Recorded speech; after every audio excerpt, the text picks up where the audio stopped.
नमस्कार शेतकरी मित्रांनो, माझं नाव आशिष नंदू मारवाडी. आपण मागे हे मशीन आणलं होतं, ऑटो ड्रिंचिंग मशीन. तर आपले फार्मर आहे गणेश भाऊ गुगे म्हणून, तळेगाव नाशिक येते. तर त्यांना आपण मशीन दिलं होतं वापरण्यासाठी, तर त्यांनी वापरलं. तर ते बघा काय. नमस्कार मित्रांनो, आपण हे ॲटो मशीन वापरलं होतं मिरची पिकासाठी.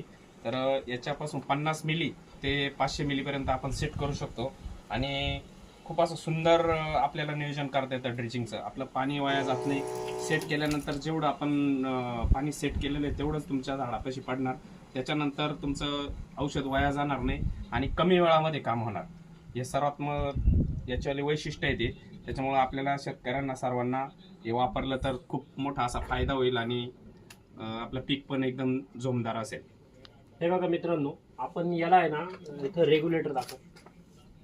आपण याला ना या ठिकाणी रेग्युलेटर दिलेले आहे. या रेग्युलेटरवर तुम्ही 10 ml पासून ते जवळजवळ 500 ml पर्यंत पाणी सेट करू शकता. अशा पद्धतीने तुम्ही रेग्युलेटर फिरवायचं आहे आणि ह्या इथं एक स्विच हे पुश बटन आहे. पुश बटन दाबलं की तेवढंच पाणी पडत जाणार आहे जेवढं तुम्ही हे केलेलं आहे. आता हे जास्त सेट केलेलं आहे पाणी. आता हे बघा आपण 50 ml केलं फक्त. 50 ml होणार, आपोआप बंद होणार.